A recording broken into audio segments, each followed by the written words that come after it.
VKR voice ఇదే నిజం. ఇంకా అహం పోలే వీళ్ళకు,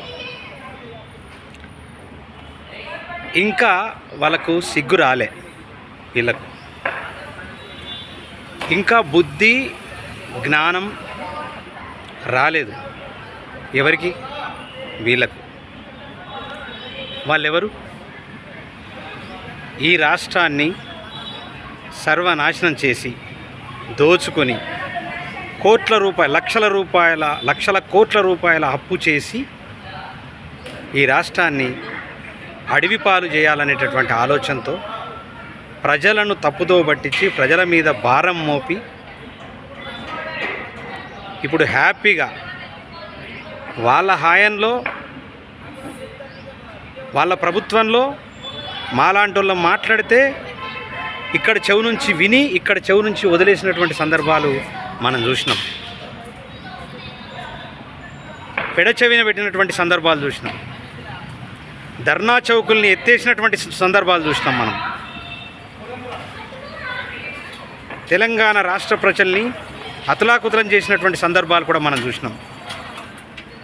అలాంటి వాళ్ళు ఎవరనేటటువంటిది మీకు అర్థమై ఉంటుంది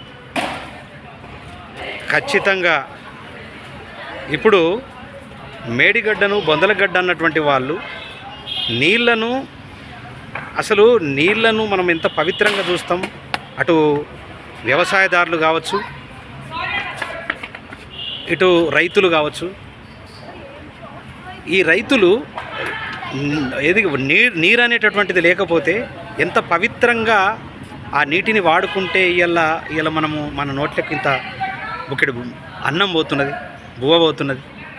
అలాంటి పరిస్థితి ఇవాళ రైతులకు ఉపయోగపడేటటువంటి నీళ్లు, బాడీలో నీళ్లు ఉన్నటువంటి ఆ నీళ్లను, పంచభూతాల్లో ఒకటైనటువంటి నీళ్లను వాళ్ళు మేడిగడ్డ బొందలగడ్డని ఒక అహంతో మాట్లాడినటువంటి వాళ్ళు ఎవరు? వాళ్ళే బీఆర్ఎస్ పార్టీ కుటుంబ సభ్యులు. అటు కేసీఆర్, ఇటు కేటీఆర్, ఇటు కవిత, వీళ్ళంతా దాన్ని బొందలగడ్డ అనడం, 200 మంది వస్తున్నామని 2000 మందితోని పోయి గడబడి చేసి పోలీసు వాళ్ళు అడ్డుపడితే దాన్ని బదనాం చేద్దామనేటటువంటి ఆలోచనలో ఉన్నటువంటి వాళ్ళు నిజంగా ఈ రాష్ట్రంలో, ఈ తెలంగాణ రాష్ట్రానికి చెదలు లాంటి వాళ్ళు పట్టినటువంటి చీడ పురుగులు వాళ్ళు. కాబట్టి రాబోయే ఎంపీ ఎలక్షన్లో ఒక్కరు కూడా